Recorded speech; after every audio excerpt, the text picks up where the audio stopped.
Estamos então em mais um programa Mulheres, eu, Denise e a minha colega Janaína, e hoje a gente tem a oportunidade, a grata satisfação de contar com um convidado muito especial, que é o nosso psicólogo Edson Leal.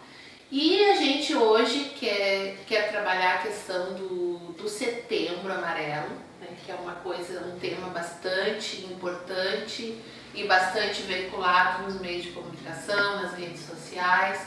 E já que estamos em setembro, né, normalmente a gente associa setembro, primavera, nós aqui no Rio Grande do Sul, Semana Farroupilha, né? Só que tem outras coisas tão importantes quanto rolando aí no nosso dia a dia, e a gente não pode deixar essa questão passar batido. E nada melhor, né, Janaína, do que a gente ter um profissional da área da psicologia que decifra o ser humano, né? Pelo menos tenta se decifrar essa máquina incrível que é o ser humano, para conversar um pouquinho a respeito desse grande movimento e vocês que estão nos assistindo poderem também entrar nesse clima de reflexão num assunto tão difícil, mas que precisa ser abordado. Então, Edson, prazer de estar aqui conosco hoje.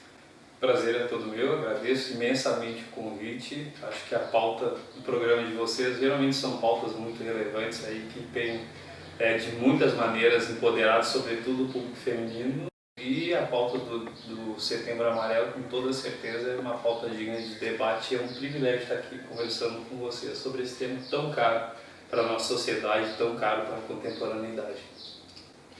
Janaína, tu também lida muito com isso, né, nos teus atendimentos. É uma questão bem delicada. É bem complicado porque ele vem a depressão, né? Edson vem a depressão e daí vem outros fatores que vão somando, né? E aí quando vê, acontece uma tragédia. Os familiares às vezes não têm consciência, né? Não sei, eu vou pedir a tua abordagem aí nessa questão. Como é que funciona toda essa questão, desde o início até as vias de fato, né, do suicídio, que seria o Setembro Amarelo, né? Todo o processo que o indivíduo passa até chegar a esse momento trágico, né? Daí a gente queria saber um pouquinho de ti, se tu já tem acompanhado essa questão, o que tu tem para falar para a gente sobre isso?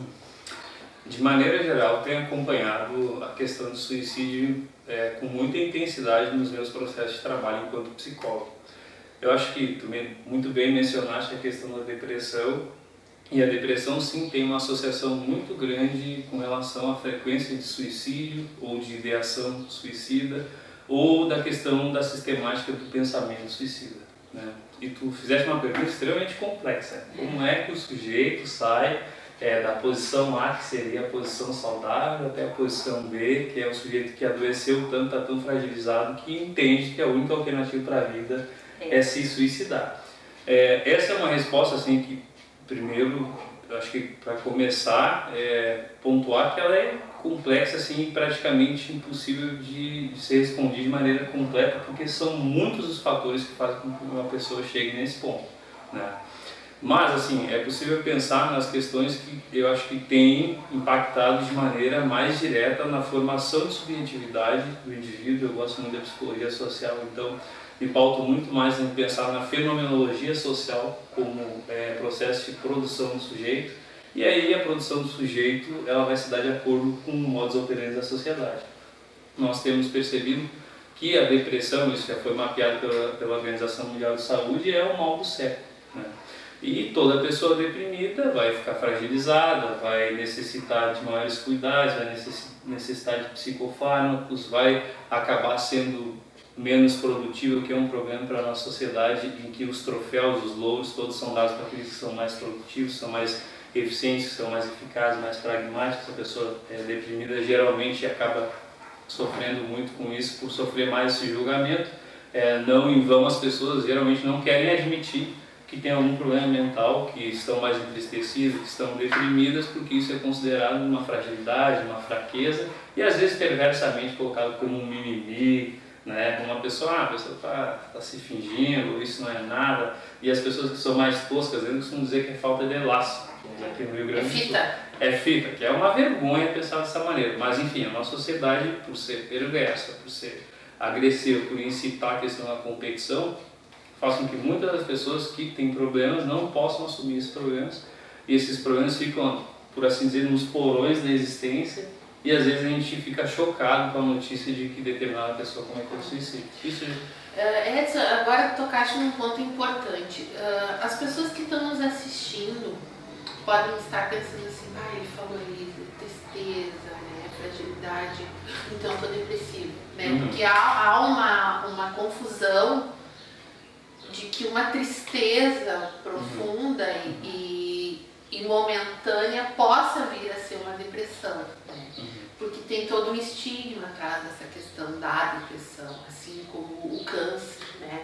É uma coisa associada já a uma fatalidade sempre. Pode acontecer de haver uma confusão inicial de uma pessoa que está muito triste, já agir como alguém que está depressivo, ter essa confusão. É fácil perceber quando é uma depressão e quando não é. Uma linha bem tênue, né? É perfeito, a terapeuta já respondeu. É uma linha muito tênue, assim, e tem o Protágoras, que é um filósofo que eu adoro, que diz que o homem é medida de todas as coisas. Logo, todos nós somos homens e mulheres, né? Para ser bem igualitário aqui.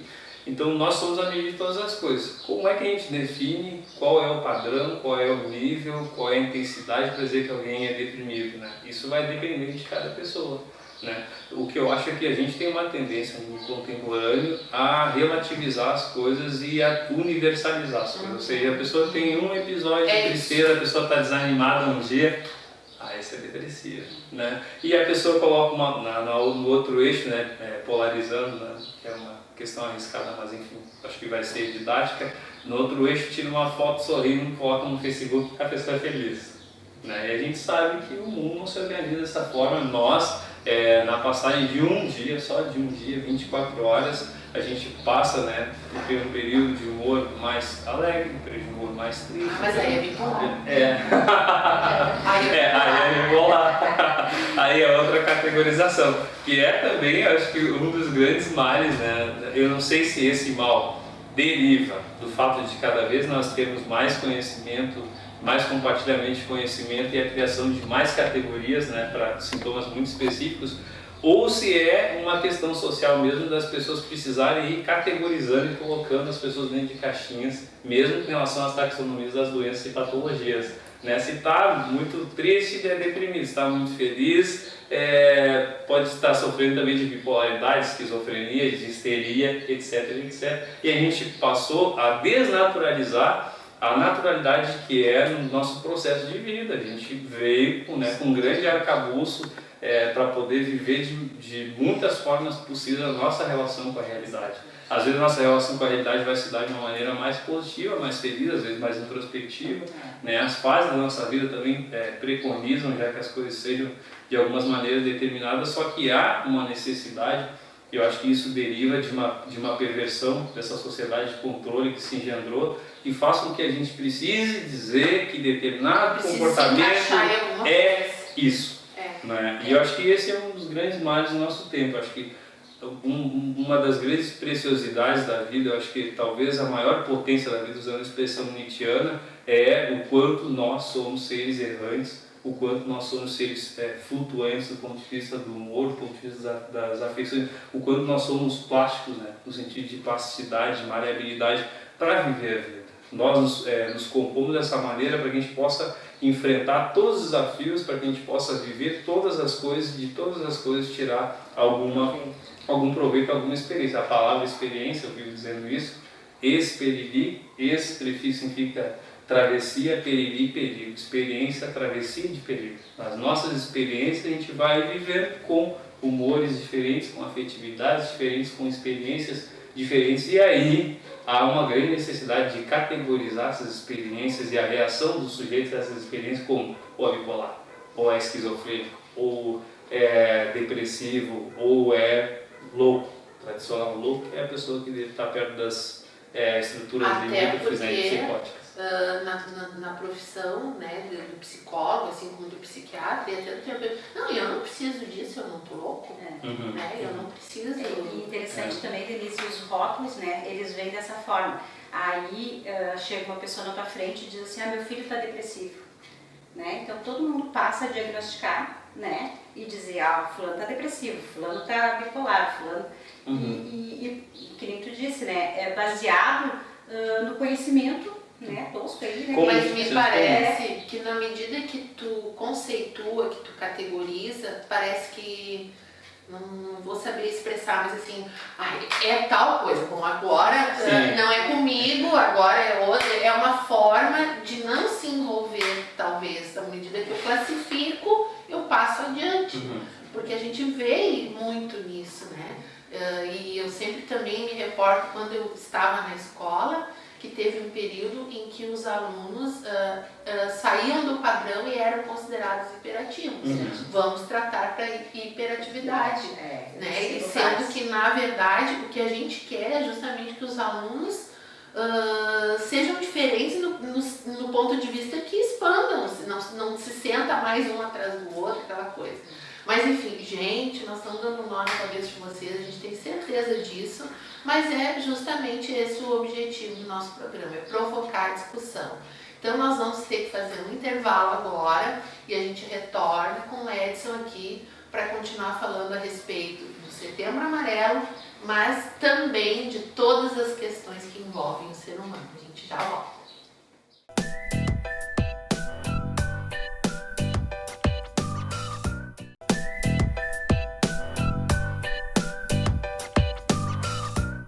Então, voltando ao programa Mulheres, com essa entrevista incrível que vai esclarecer muitas coisas para o pessoal que está nos assistindo. O Edson está aqui conosco falando sobre o Setembro Amarelo e eu quero pedir para ele agora, né, já que eu lancei uma pergunta e que nos bastidores ele falou que ainda ficou matutando sobre essa pergunta, eu vou tocar mais uma pergunta em cima dessa pergunta, né, que vai também fazer com que as pessoas venham a identificar melhor isso dentro de casa. Como é que a gente consegue identificar, né, eu como mãe, o pai ou o irmão, como é que a gente consegue identificar comportamentos que levam a pessoa a desconfiar, poxa vida, porque eu já ouvi falar que é isso, né, quem quer se matar, fica quieto, não fica fazendo alarde. Porque quem avisa que vai se matar, porque não sei, a gente escuta isso, né, Edson? Então, assim, o teu ponto de vista nessa questão, né? Como é que é o comportamento dessa pessoa? Ela fica mais quieta, ela fica mais introspectiva? O que acontece com ela, baseado no que tu já viu, né? Ou o que tu já sabe? Tu comentou uma das questões que a gente trabalhou nesse Setembro Amarelo, que é a questão do mito de que a pessoa que fala que vai se matar não acaba se matando, que ela só está tentando chamar atenção, que assim, ainda alguns, né, usam a expressão vulgar que cão que ladra não morde, mas isso é um absurdo, né? A gente sabe que estatisticamente quando a pessoa noticia que vai tirar a própria vida, geralmente, estatisticamente, as pessoas tentam tirar a própria vida. Nem todas as vezes conseguem, mas na maioria das vezes elas tentam de fato, né? Então precisa atentar para isso. Eu havia perguntado sobre o que produz hoje esse sintoma social, que é a questão do suicídio, a questão da depressão e a questão de todas as psicopatologias que nós acompanhamos. E acho que essa é uma questão nevrálgica muito importante, né, para que o público possa pensar sobre isso e o que vai esses sintomas vão acabar produzindo comportamentos, né? É que eu acho que cada vez mais, infelizmente, o ser humano vai perdendo a habilidade de se comunicar.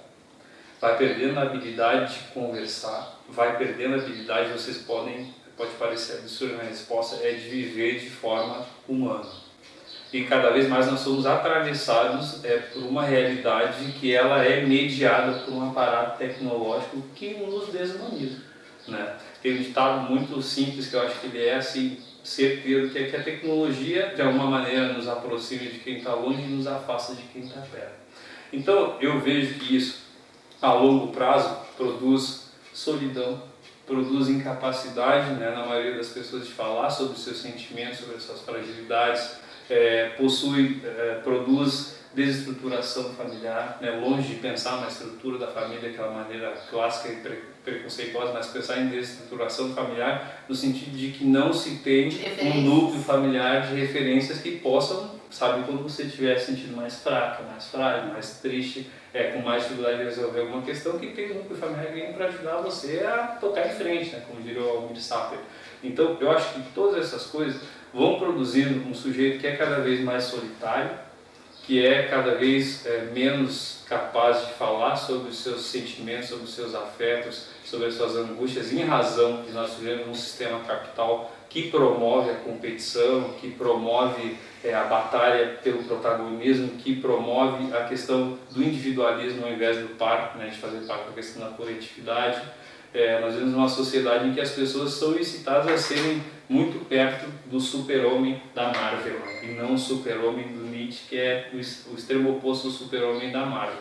O super-homem da Marvel ele é forte, tem superpoderes, ele não fica doente nunca, ele não fica triste nunca, ele nunca tem nenhum problema familiar e ele não chora, né? E o super-homem do Nietzsche é aquele homem que consegue transcender todas as imposições sociais e consegue viver de maneira singular enquanto homem, né? Vivendo em potência máxima todas as potências do homem e todas as fragilidades do homem.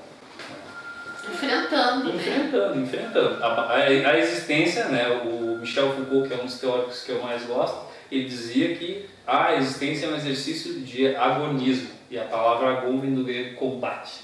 Então a existência é um processo de combate, né? Não é um processo que nos recebe dentro de um paraíso em que a gente vai poder viver passivamente e com toda a alegria do mundo dentro desse cenário, sem precisar enfrentar nenhum desafio, podendo sair desse exercício que é a vida sem nenhuma cicatriz. É o contrário, a gente vai precisar passar por uma série de desafios para se constituir primeiro enquanto sujeito, posteriormente para se constituir enquanto cidadão, que é uma questão muito importante no nosso tempo também, para pensar a depressão, para pensar o suicídio, né? Hoje mesmo eu estava lendo um cardzinho dizendo que o ser humano só vai se sentir completo em uma medida quando ele for capaz de se inserir dentro de núcleos, né, de identificação. Às vezes, pela questão da perversão, os núcleos de identificação são os blocos das taxonomias das doenças que dizem eu não era ninguém, mas agora eu sou um depressivo, então eu tenho um grupo para existir. Né? Tem uma etiqueta o lado avesso de se inserir em alguma coisa. Perfeito, uma coisa saudável, uma coisa que traga plenitude de vida. A pessoa, por não ter um aparato estatal, não ter um eixo de possibilidades que potencializa a vida, às vezes o que sobra para a pessoa que vive de maneira marginal na sociedade é se identificar com um núcleo que é patologizado. Né?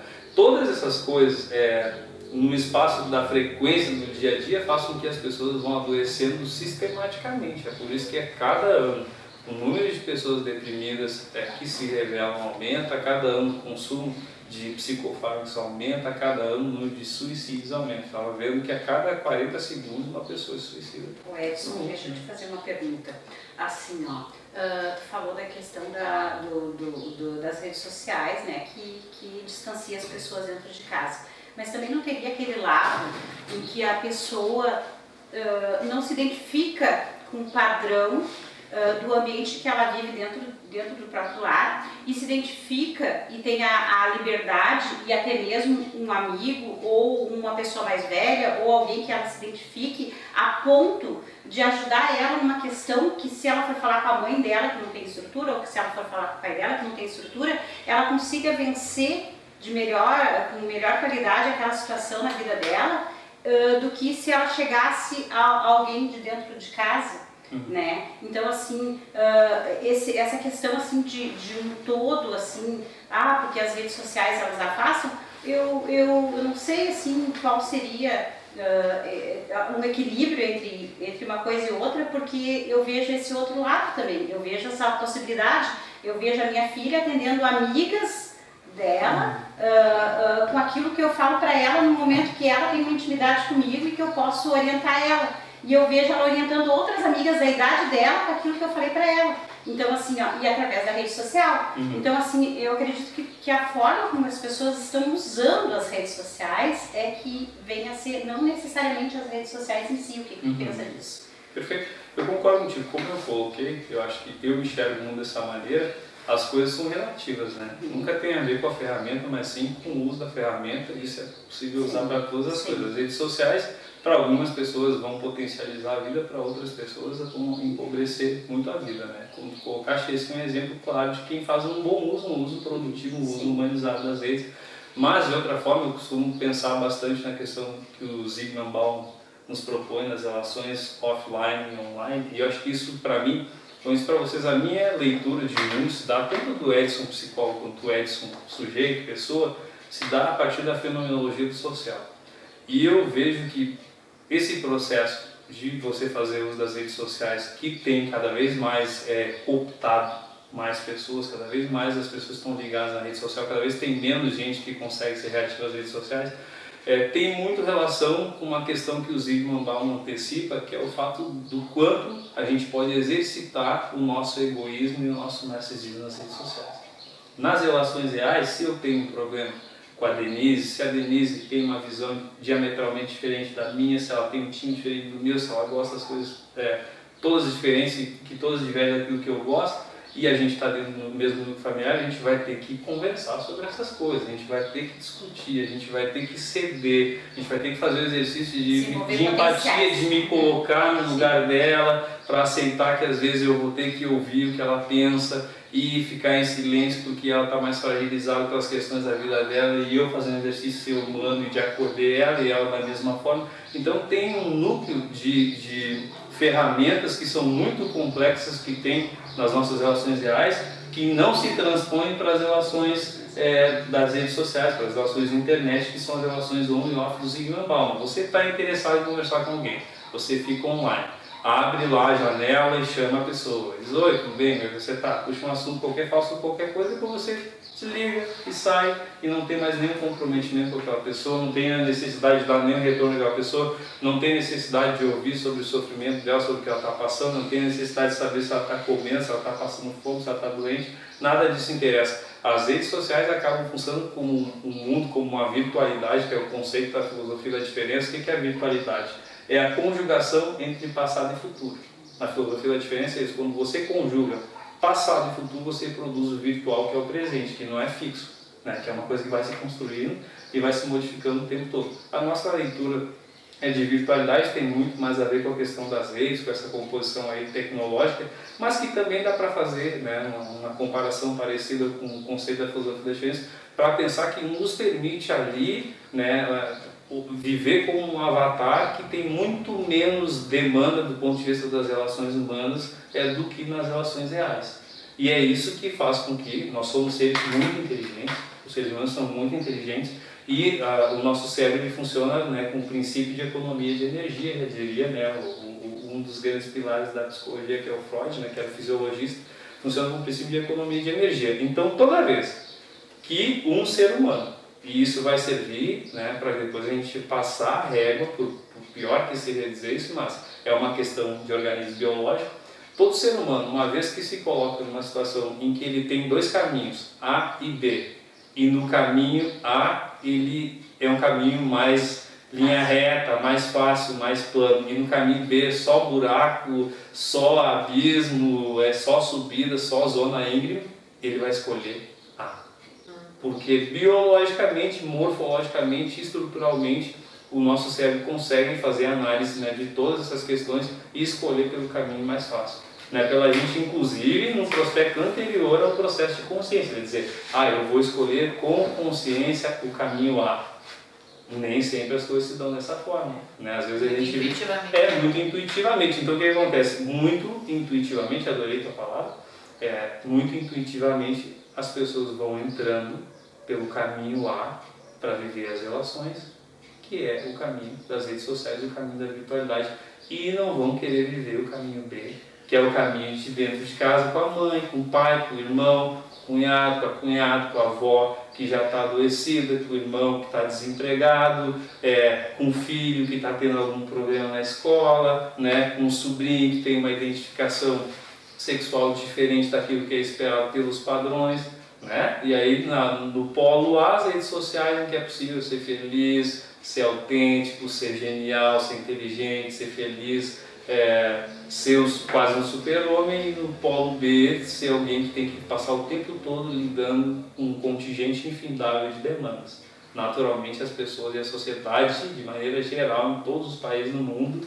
pensando geopoliticamente a existência, têm optado pelo caminho A. E é nesse sentido que eu entendo que aí as composições midiáticas das redes, né, dos planos de troca de informação não estão sendo produtivos para o homem no nosso tempo. E vocês vão pelo caminho A, pelo caminho B, ou ainda está meio confuso? Vão pensando nisso, a gente já volta no nosso próximo bloco, onde nós vamos continuar conversando com o Edson sobre essas questões e muitas outras.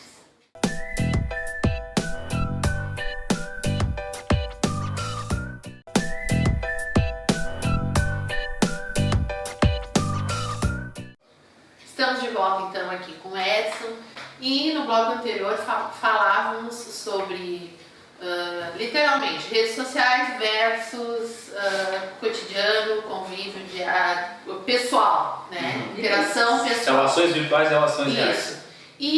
E na verdade, tanto o caminho A como o caminho B são caminhos pelos quais nós não podemos deixar de passar nas nossas vidas, né? Não podemos ficar indiferentes a eles. Então, quem sabe vamos construir um caminho C aí, se é que é possível. Não entendido aqui como coluna do meio de não posicionamento, mas como saber lidar com essa diversidade que aí está, porque hoje em dia não dá mais para a gente ignorar a tecnologia, os recursos tecnológicos, porque é um caminho sem volta. Então eu tenho duas opções, eu tenho saber lidar com ele, já que não posso ignorá-lo, né? Sem que com isso eu me perca nesse caminho, né? Então, na verdade, o que seria o ideal? Porque tem uma coisa com a rede social. Muitas vezes chega um assunto conflitante, que talvez eu tenha uma dificuldade imensa de conversar olhando no teu olho. Então é mais fácil eu conversar virtualmente, porque a hora que eu não quero falar mais, eu saio fora, eu encerro, eu excluo, né? Só que nós não podemos excluir as pessoas, né? Nós podemos excluir na rede social. E eu também não sou obrigada a aceitar um amigo na minha rede social, porque você não aceitar, ou um grupo. Então, assim, é muito difícil esse equilíbrio. E eu vejo essa falta de equilíbrio e o não saber lidar com essas situações como um grande motivador para a pessoa talvez chegar num ponto tão angustiante, porque assim, se ninguém me entende e ao mesmo tempo ninguém conversa comigo, e pior, eu também não me entendo, o que eu quero fazer aqui? Sim. Né? O que eu vou fazer? Qual é o sentido da vida? E na verdade, as coisas começam a ficar banalizadas, né? Daqui a pouco o suicídio, a depressão começam a ficar uma coisa corriqueira e daqui a pouco isso está sendo natural. Eu acho que o Setembro Amarelo é justamente essa reflexão, um sinalizador porque isso não pode ser solução e não pode ser encarado como uma coisa que está aí, que veio para ficar, por exemplo. Que é uma vida. Mas ao mesmo tempo, agora eu vou embananar.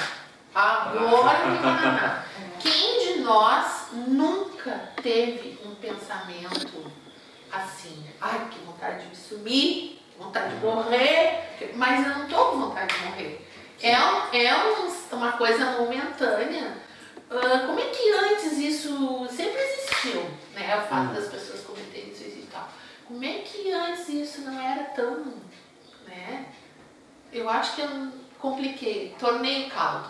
Mas, na verdade, todo ser humano tem essa fraqueza, eu penso, né? Só que a gente sabia lidar com isso. A gente tinha pessoas ao nosso lado, a gente tinha uma família estruturada, o mundo estava diferente, né? As pessoas não precisavam trabalhar tanto, manhã, tarde e noite, né? Se alimentavam melhor, a qualidade de vida era outra, o mundo era outro. Eu já estou falando de uma velha. Mas era outro. E agora tá difícil lidar com isso e ninguém nos ensina a lidar com isso.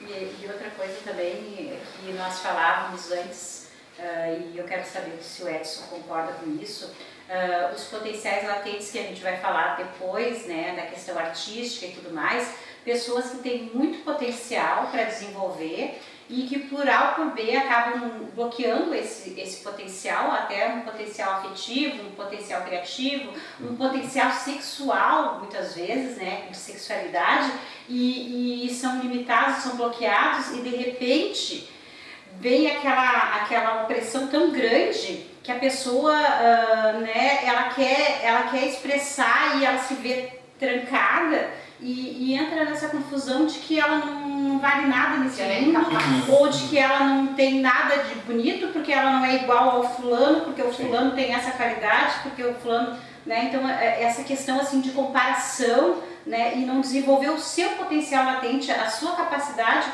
dá uma sensação de impotência. E eu creio que isso é um fator assim que daí a pessoa pensa, poxa, eu não sirvo pra nada, o que eu tô fazendo aqui? Né? E talvez explorar melhor isso, né? Talvez explorar mais esse potencial humano. Não sei o que tu pensa disso, Edson. Antes de tu responder, complementando o que ela disse, uma necessidade também me parece de aprovação, né? Que a gente tem que buscar a aprovação das pessoas.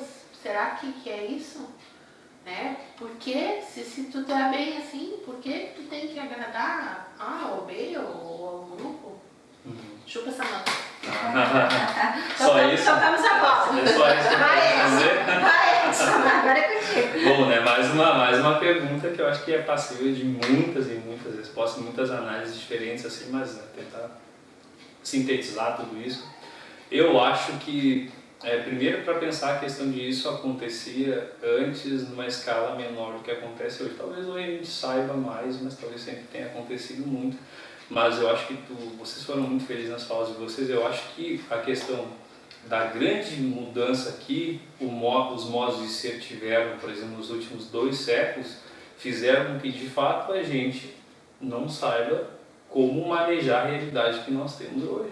Né? Com um super estímulo, com cada vez mais informação, com 1000 possibilidades de acessar informação de todos os lados, com cada vez mais eixos de campos de trabalho possíveis, com cada vez mais eixos de campos profissionais, a vida vai sendo escancionada de tal maneira, né, de uma maneira assim quase que microbiótica, que as pessoas têm dificuldade de escolher o que elas vão fazer da vida, têm dificuldade de escolher o que elas gostam de fazer, tem dificuldade de escolher quais são os hobbies que ela tem, quais são as paixões que ela tem, quais são as inclinações artísticas que ela tem do ponto de vista de trabalho.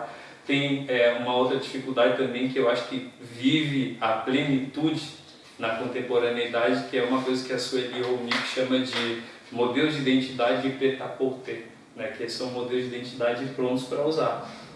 As grandes mídias de massa aqui formam as opiniões que de alguma maneira vão formando a realidade, vão formando o nosso inconsciente coletivo. Eu não estou falando de mídia aqui, nesse caso específico, do ponto de vista político. Então, para não dizer assim, vou dizer do ponto de vista biopolítico, para falar, né, dentro do campo conceitual do Michel Foucault. Mas assim, existem biopolíticas que hoje, a partir, né, do seu processo de composição e de existência, vão ofertando para as pessoas modelos identitários que servem como referências, né? Por exemplo, a questão da beleza. O que é ser bonito, né? E o que é ser feio?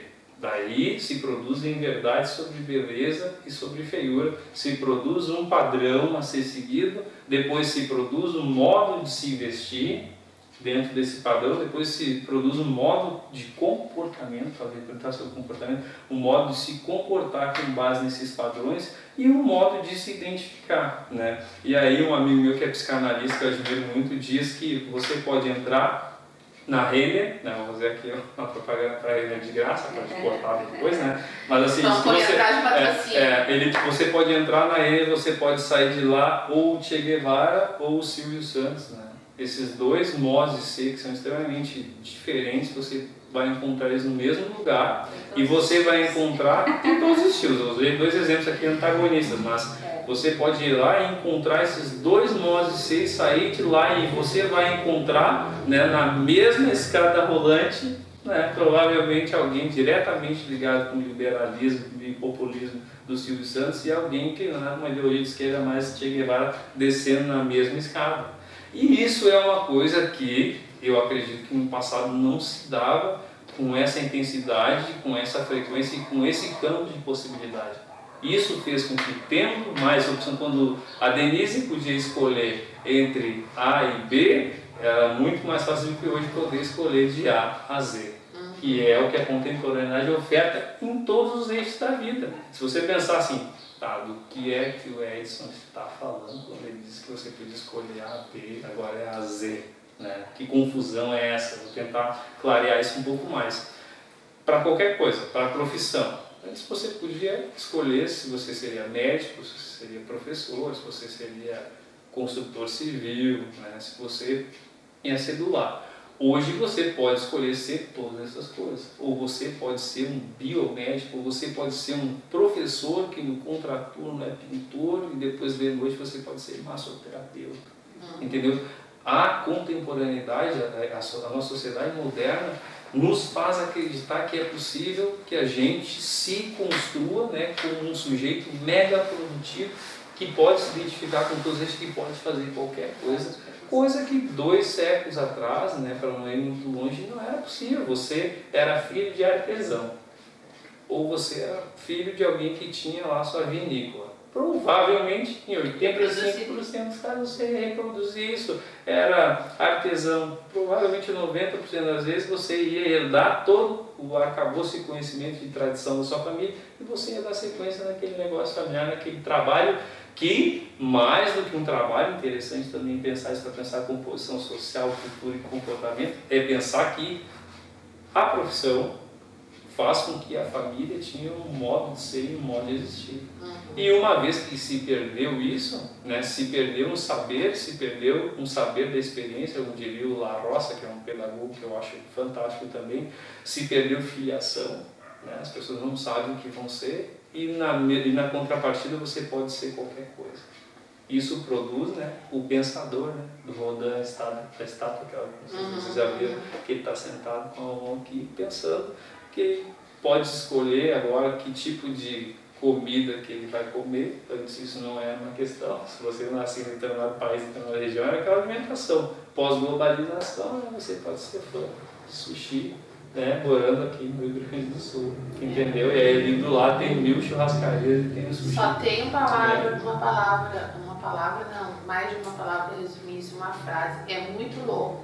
Isso é muito louco. Não, exatamente, muito louco. E isso, além de ser louco, é extremamente complexo, porque você nunca vai conseguir pensar na mente humana, pensar o ser humano, sem pensar um plano de composição que ele é representacional, que ele é imaterial, que ele é extremamente dinâmico, que é um plano de composição que tem uma série de forças institucionais, forças reais e forças históricas que vão fazer com que um bebê que nasça hoje precise ir se organizando para caber dentro do entrechoque desses 3 grandes eixos.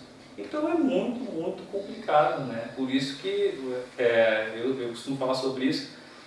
Ingenuamente se acreditava que a psiquiatria, e a psiquiatria nos presta um serviço fantástico, eu sou psicólogo, sei disso, presta um serviço fantástico, mas ingenuamente, né, uma centena de anos atrás, quando se começaram a lançar as medicações psiquiátricas, se pensou assim: adeus loucura, superamos a loucura, agora não vai ter mais louco, agora não vai ter mais psicótico, não vai ter mais esquizofrênico, não vai ter mais esquizofrenia, só tomar um remedinho em 1 segundo e trabalhar, e tocar a vida, né? Um século atrás se pensou isso, né? Segura, Edson, segura, porque o nosso tempinho esgotou e a gente vai para o intervalo e voltamos já já.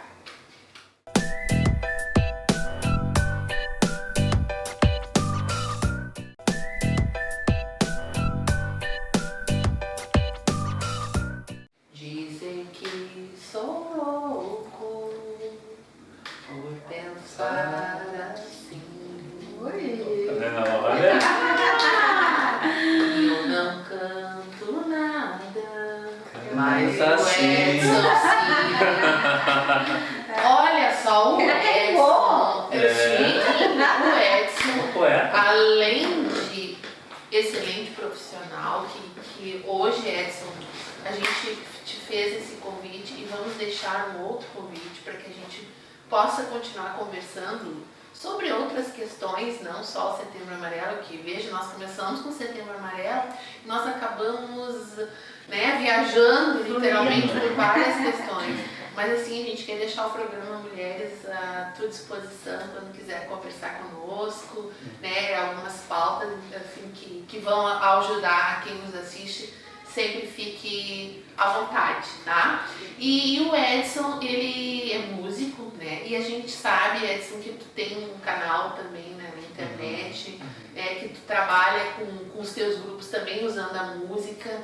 E a gente queria, já que é um assunto pesado, talvez terminarmos o nosso bloco de hoje de uma forma mais leve, né? E de que forma a música te ajuda como profissional, como pessoa, como ser humano, como pai, enfim. A música é um instrumento poderoso e ela pode sim ser exercitada até por quem não é cantor, porque eu vou te dizer, eu adoro música, eu canto no chuveiro e fora dele e não estou preocupada se estão achando a minha voz feia, porque eu acho que a música ela me dá uma serenidade, uma calma, uma paz.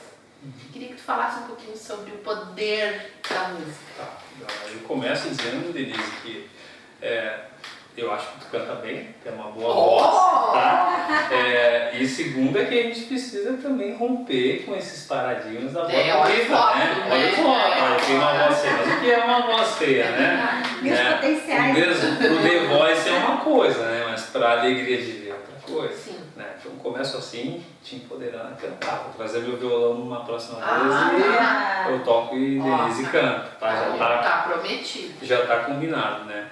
Mas eu acho assim, tem o Mayakovsky tem uma formulação que eu sempre uso para falar da arte. Ela diz assim, ó, a arte não é um espelho para refletir o mundo, a arte é um martelo para moldar o mundo.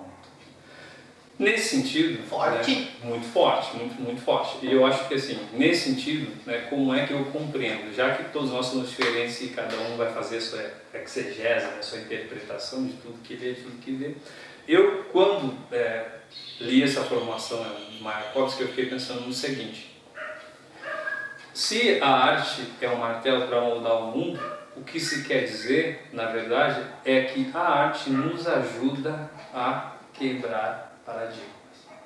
Quebrando paradigma, a arte nos ajuda a aceitar que nós somos diferentes, que nós enxergamos as coisas de maneiras diferentes, que nós temos necessidades diferentes, e mesmo que a gente se olhe, né, no meio da multidão, aí, como diria o Camões, né, de andar solitário, né, em meio às gentes, mesmo que a gente se olhe nas multidões, a arte faz com que obrigatoriamente a gente possa colocar um filtro na nossa retina que diz o seguinte: você é único.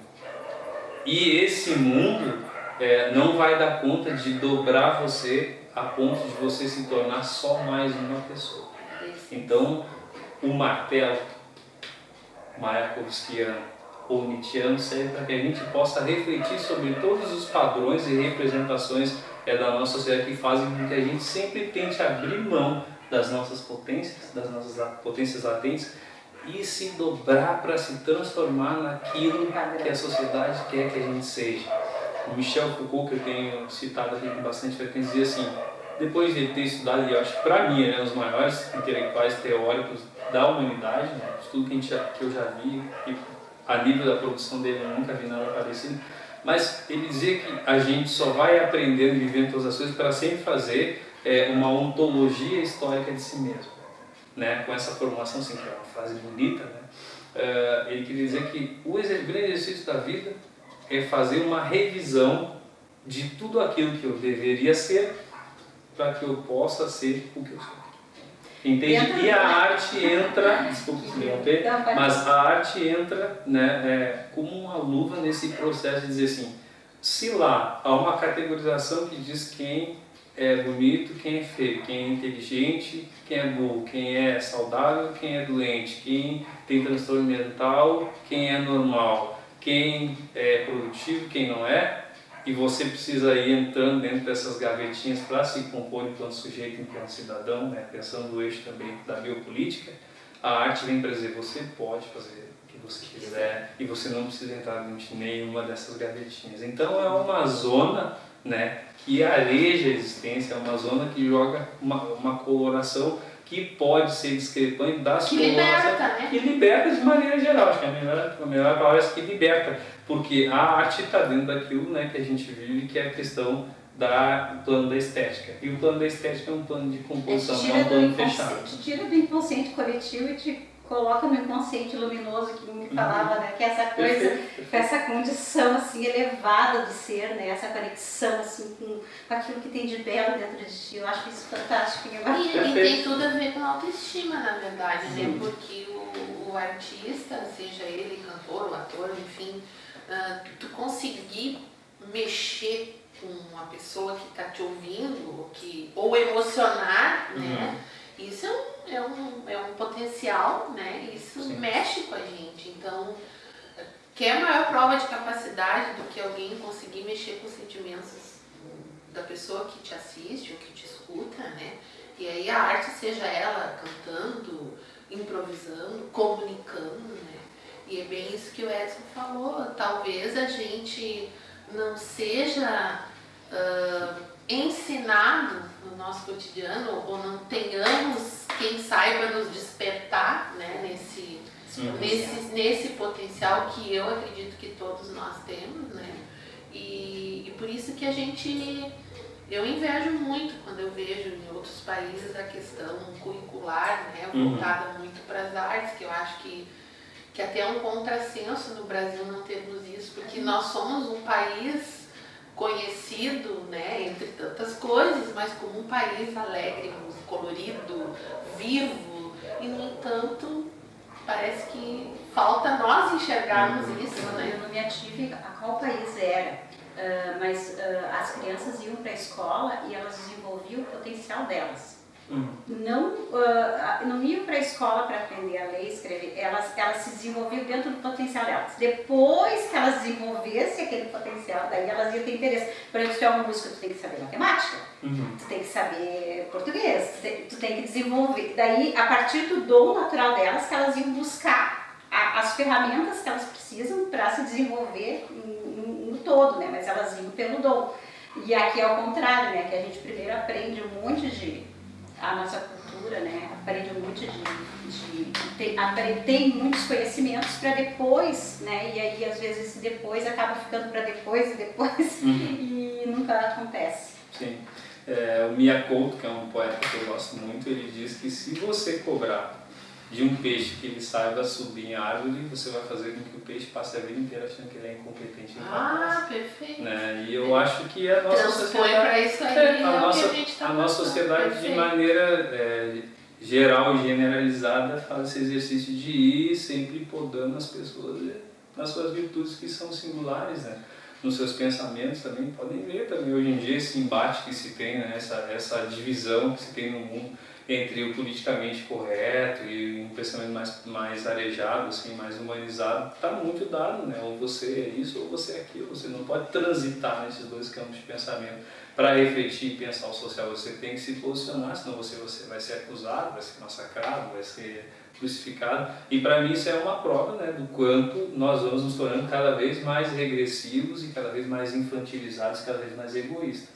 Daí, né, a minha ressalva com relação à vida exponencial que você tem hoje nas redes, porque eu acho que o ser humano vive uma coisa bastante engraçada, que é primeiro ele ridiculariza as coisas, ele menospreza e depois quando ele vê, ele está vivendo aquele processo de dentro e aquilo já faz parte dele.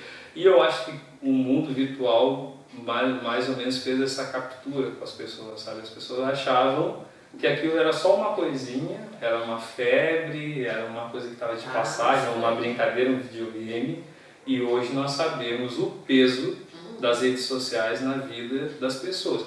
Aproveito para juntar as duas coisas, que é redes sociais, informação e arte, né? Já que o tempo é curto, né? Infelizmente também no contemporâneo o tempo sempre é curto, para falar que, olha só, existem dois balizadores para pensar a questão do Setembro Amarelo. O primeiro dele, quando se decidiu que não se ia falar sobre suicídio, se pautou na questão, se aludiu à obra do Goethe, Os Sofrimentos do Jovem Werther, do século XVIII, em que tinha o Werther, né, que é o personagem principal, ele se apaixonava, se perdia de amor por uma donzela, não era correspondido. Ele narrava de uma maneira poética, muito visceral, todo o sofrimento de amor dele, e esse amor não era correspondido. No final ele se suicida. O que acontece, né? No final do Zeitgeist alemão, as pessoas começaram a ler o sofrimento de Jovem Werther e se suicidar. Então se imaginou, começou a se acreditar, né? O ser humano é muito capaz de engendrar e criar mitos de que se você falasse do suicídio, você ia incitar, né, o suicídio. Então não se falava sobre suicídio com tanta frequência como se tem falado hoje. Em contrapartida a isso, depois que algumas pessoas começaram a falar sobre isso, começaram a ver o resultado da fala sobre a problemática do suicídio, também se pautou na obra do Mozart, da Flauta Mágica, do personagem Sísifo. E aí que o personagem Sísifo faz, ele tem uma conversa com outro personagem da obra da Flauta Mágica do Mozart, e ele vai apontando alternativas, né, para esse personagem, para ele não se suicidar, porque ele achava que o único caminho era o suicídio, e ele pega e desiste de se suicidar. E aí se começa a pensar toda a literatura especializada na questão do suicídio. Bom, olha, definitivamente você podia pensar que, né, nós vamos viver sob a lógica do efeito Werther, ou nós vamos viver sobre a lógica, né, da questão do Mozart, da Flauta Mágica, e hoje se optou por falar sobre isso. Eu fico muito feliz que se decida falar sobre isso. Acho que por mais informações que nós tenhamos, as pessoas sempre vão optar por não falar sobre as coisas. Eu acho que chegou a hora definitivamente de nós falarmos sobre as nossas dores. A nossa flauta mágica. Edson, o que eu posso te dizer? Nós estamos infelizmente terminando o nosso tempo, né? Mas eu quero agradecer imensamente pela tua disponibilidade, né? Pelo fato de tu aceitar esse desafio, né? E de uma forma assim muito didática, né? E referendada, nos provocar a, no mínimo, começar a ver essa questão sob um prisma diferente e buscar informação, né? Disso tudo que nós conversamos aqui, o que fica? Nós não podemos banalizar nem reproduzir discursos prontos, nós temos que enfrentar essa questão com conhecimento, né? Então, se eu não tenho conhecimento, ao invés de repente eu tentar formar uma opinião equivocada, vou ler a respeito, vou conversar com profissionais adequados, vou buscar essa informação, porque realmente é uma coisa que está aí, que a gente tem que enfrentar, e fugir não vai resolver o problema, né? Com certeza. Então a gente te agradece imensamente. Foi um prazer tê-lo aqui. E chegamos ao final do programa Mulheres e até o nosso próximo encontro no programa Mulheres. Muito obrigado pelo convite, estou à disposição de vocês. Acho que a gente tem muito o que conversar. Com certeza.